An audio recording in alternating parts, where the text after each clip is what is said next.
실례합니다. 혹시 바스켓 좋아하세요? 농구를 좋아하시냐고요? 농구하면 무슨 만화가 떠오르시나요? 8, 90년대생이라면, 아니 만화에 관심 좀 있는 분이라면 단연코 슬램덩크가 떠오를 겁니다. 이노우에 타케이코가 1990년 소년점프에서 연재를 시작한 후 소년점프의 최고 전성기를 이끈 작품이자 농구 만화의 레전드라고 불리는 만화죠. 그 인기에 힘입어 애니메이션으로 100편 이상이 제작되었고 그 외에도 각종 게임들, 구극장판 4편, 이번에 원작가가 직접 메가폰을 잡은 신극장판 슬램덩크 더 버스트까지 정말 오랫동안 사랑을 받고 있는 작품입니다. 그런데 강백호가 처음 등장한 작품이 슬램덩크가 아니란 점 알고 계시나요? 원작자 이노우에 타케이코는 슬램덩크를 연재하기 직전에 소년점프 여름 스페셜로 한 단편을 그려냈는데요. 그 작품이 바로 1990년에 연재된 빨강이 좋아입니다. 이 작품이 발간된 지 한 달 후인 1990년 9월에 슬램덩크의 연재가 시작되었으니 정확히는 슬램덩크의 프로토타입이라고 말할 수 있겠습니다. 빨강이 좋아하는 사쿠라기와 하루코의 로맨스에 학원 폭력물을 섞은 단편인데 여기서 백호와 소연이의 초창기 모습 그리고 그의 유쾌한 친구들인 백호 군단의 모습까지 구경할 수 있습니다. 그럼 지금부터 본격적으로 빨강이 좋아를 살펴보도록 하겠습니다. 1990년 초여름 전철에 오른 사쿠라기 하나미치는 우연히 한 여학생을 보고 첫눈에 반합니다. 하루코를 보자마자 하는 말은 슬램덩크에서도 똑같이 등장하죠.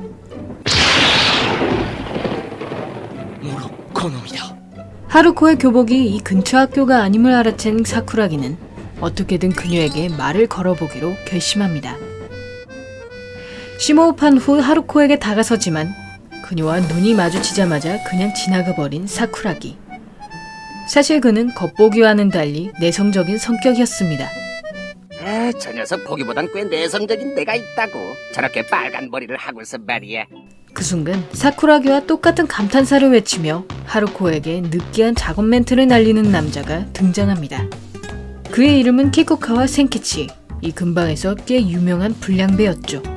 안경을 안 쓰는 편이 더 예쁘다며 하루코의 안경을 뺏은 센키치. 심한 근시였던 하루코는 안경을 쓰지 않으면 앞이 잘 보이지 않습니다. 그 모습을 보다 못한 어느 중년 남성이 하루코를 구해주려 하지만 막무가내인 센키치를 막아낼 순 없었고 결국 센키치의 행동이 상관없지 않았던 사쿠라기가 그의 손을 붙잡습니다. 사쿠라기도 꽤 유명한 불량배였기에 한눈에 그를 알아본 센키치. 슬램덩크에선 고등학교 1학년이었는데 이 작품에선 2학년으로 등장하네요. 하루코는 자신을 구해주는 사람을 보려고 애썼지만 안경을 쓰지 않아서 전체적인 실루엣밖엔 보이지 않았습니다. 그 사이 센키치의 얼굴을 뚫어지게 쳐다보다가 눈을 찔린 사쿠라기. 예쁘장해서 여자인 줄 알았다는 그의 말에 센키치는 아주 자랑스럽게 자신의 외모가 아름답다고 뽐냅니다. 그때 어느새 센키치의 벨트를 낚아챈 사쿠라기가 역시 남자였다며 확인사살하고 많은 사람들 앞에서 바지는 물론 속옷까지 벗겨져 버린 센키치. 저 당시의 불량배들은 바지를 크게 입어서 벨트가 없으면 벗겨지기 십상이었죠. 사쿠라기는 센키치를 그대로 전차 밖으로 차버리고 센키치가 불편했던 승객들은 그에게 잘했다고 박수를 보냅니다. 그 후 자신을 구해준 사쿠라기에게 호감을 느낀 하루코는 그의 이름을 물어보고 그런데 사쿠라기의 얼굴을 제대로 보지 못했던 하루코는 그의 빨간 머리를 빨간 모자로 오해하여 사쿠라기를 모자 쓴 훈훈한 남성이라 생각합니다. 그 사이 많은 사람들 앞에서 굴욕을 맛본 센키치는 바지를 붙잡은 채 사쿠라기를 향한 복수를 다짐하고 반면 그런 센키치가 안중에도 없었던 사쿠라기는 온종일 하루코 생각에 푹 빠져 있습니다. 그런 사쿠라기를 지켜보던 친구들, 일명 사쿠라기 군단은 화려했던 그의 실현 전적을 되짚어주며 사쿠라기가 김칫국 마시는 것을 말립니다. 여기선 백호가 7번 차인 걸로 나오는데 작가님이 부족하다고 느꼈는지 슬램덩크에선 50번 이상 차인 걸로 수정되었습니다. 축하한다 강백호. 중학교 3년 동안 여자애들한테 딱지 맞은 게 이걸로 드디어 50번째.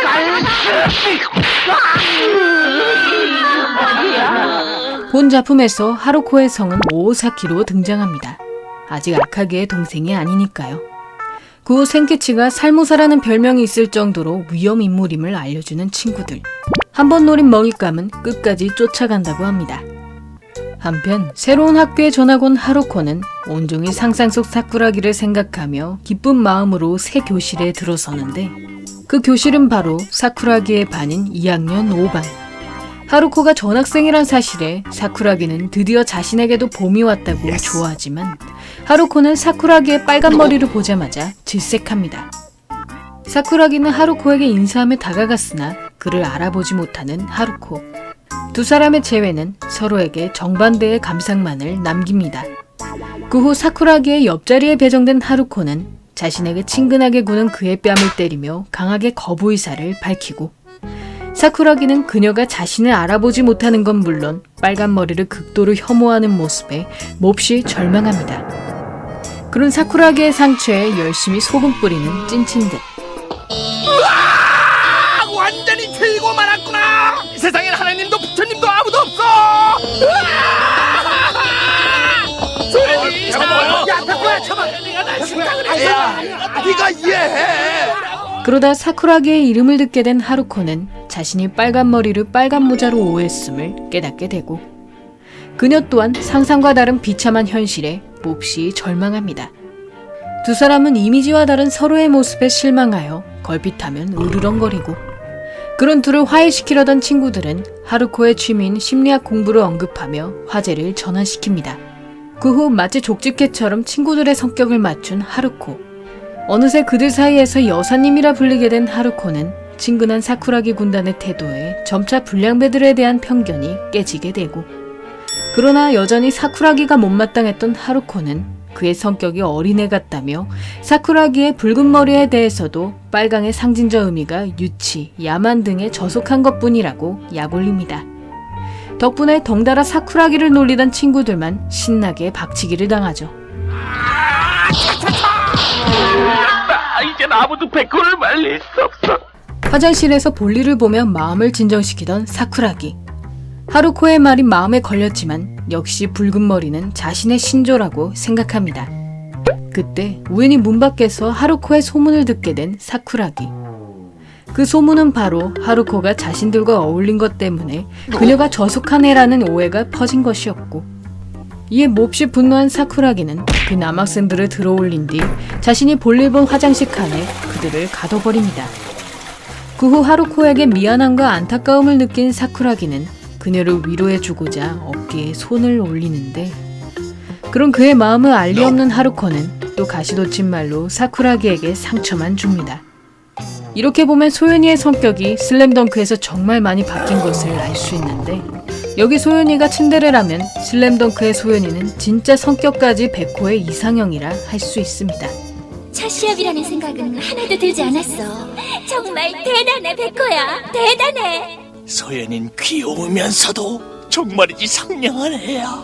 저렇게 예쁜 여자친구를 데리고 다니다니 자기 미워이니. 소연이가 내 여자친구라? 야, 정말 좋구나, 야. 백호야! 소연아. 창밖의 풍경을 보고 있던 하루코.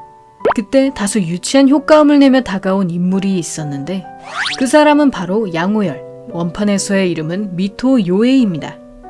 요에이는 방금 전 사쿠라기가 하루코에게 하려던 말을 대신 전해주면서 그의 이미지에 대한 오해를 풀어주려 하고 그 덕분에 사쿠라기의 진심을 알게 된 하루코는 자신이 전철에서 있었던 일에 대해 감사도 전하지 못했음을 깨달으며 시련의 상처가 많은 사쿠라기에게 연민을 느낍니다. 방과 후 열심히 교실을 청소하던 하루코는 쓰레기를 버리러 나갔다가 우연히 피투성이가 된 용파리, 즉 타카미야 노조미를 발견합니다. 그러다 어느 남성에게 붙잡히게 되는데 그 사람은 바로 전철에서 자신에게 대시하던 키쿠카와 생키치였고 그로 인해 덩달아 사쿠라기를 불러들일 인질로 끌려가 버립니다. 한편 사쿠라기의 연애를 도와주려던 요헤이는 그의 꿈이 좋아하는 사람과의 등하교임을 떠올리며 하루코를 부르러 갔다가 그녀가 쓰레기를 버리러 갔음을 알게 되고 그러다 타카미야 소식을 듣게 된 사쿠라기는 요에이와 함께 그를 찾으러 가던 중 우연히 땅에 떨어져 있는 하루코의 책을 발견합니다. 그 심리학 책에 표시된 부분을 살펴보던 사쿠라기. 그 책에 적힌 빨강의 상징적 의미는 애정, 용기, 진심이었고 사쿠라기는 하루코가 자신에게 거짓말했음을 깨닫게 됩니다. 그 후 곧장 생키치를 찾아간 사쿠라기. 자신에게 시비 거는 그의 부하를 단숨에 해치운 뒤 본격적으로 대결 구도를 잡습니다. 그러자 생키치는 멋지게 너에게 받은 굴욕을 대갚아주겠다 라고 선제 공격을 던지지만 돌아오는 건 쪽팔림뿐. 벨트는 새 걸로 샀냐는 사쿠라기의 질문에 몹시 당황하던 생키치는 사실 아직 벨트를 못 사서 끈으로 대충 바지를 고정시키고 있었습니다. 겨우 자신을 진정시킨 뒤 품속에서 발리석 나이프를 꺼낸 생키치는 여느 빌런들처럼 죽어라를 외치며 달려들었으나 강한 완력을 가진 사쿠라기에게는 당해낼 수 없었죠. 그런데 날아가면서 허리에 끈이 풀어지는 바람에 또다시 바지가 벗겨진 생키치. 바지가 벗겨진 건 그렇다 쳐도 왜 매번 속옷까지 같이 벗겨지는지 빌런임에도 왠지 안타까운 장면이었습니다. 그렇게 하루코를 구해낸 사쿠라기. 그러나 하루코는 사쿠라기에게 감사는커녕 오히려 야만스럽다고 질책합니다. 그런 하루코가 얄미웠던 사쿠라기는 심리학 책을 던져주며 그녀를 거짓말쟁이라 부르고 이에 하루코는 자신의 거짓말이 이미 그에게 들통났음을 알아차립니다. 그 순간 사쿠라기를 불러세운 하루코는 너무 오래 묶여있던 탓에 허리가 빠졌다며 그에게 도움을 요청하고 그 후 하루코를 업은 사쿠라기가 석양으로 물든 거리를 걸으면서 단편 빨강이 좋아하는 마무리됩니다. 결국 사쿠라기는 좋아하는 사람인 하루코와 함께 집으로 돌아갔으니 그의 오랜 꿈이 이루어졌다고 볼 수 있겠습니다. 소연이의 경우 하루코라는 이름과 외모만 그대로 슬램덩크에 적용되었을 뿐 인시나 독서, 살짝 앙칼지 성격 등 세부 설정은 전혀 반영되지 않은 것으로 보이고요. 슬램덩크의 소연이도 충분히 사랑스럽지만 개인적으로 이쪽의 소연이가 눈치가 빨라서 백호의 마음을 금방 알아차리고 장난치는 모습이 귀엽게 보였습니다. 반면 백호의 경우 나이와 곰방대를 핀다는 설정 빼고는 그대로 슬램덩크로 옮겨왔다고 할 수 있으며 그가 소연이와 티격태격하는 장면도 만약 그녀가 불량배를 무서워하고 좀 더 당돌한 성격이었다면 둘의 관계는 이런 모습이었을 것이라 예상됩니다. 솔직히 슬램덩크의 소연이는 무시무시한 오빠 덕분에 험상궂은 외모에 면역이 되어 백호에게도 쉽게 다가갈 수 있었던 거죠. 얘가 바로 강백호야, 오빠. 뭐라고 그랬지? 오빠. 오빠라고? 소연이 오빠래. 오빠. 오라버님? 저거지 이 멍청하긴 누가 오라버니라는 거야?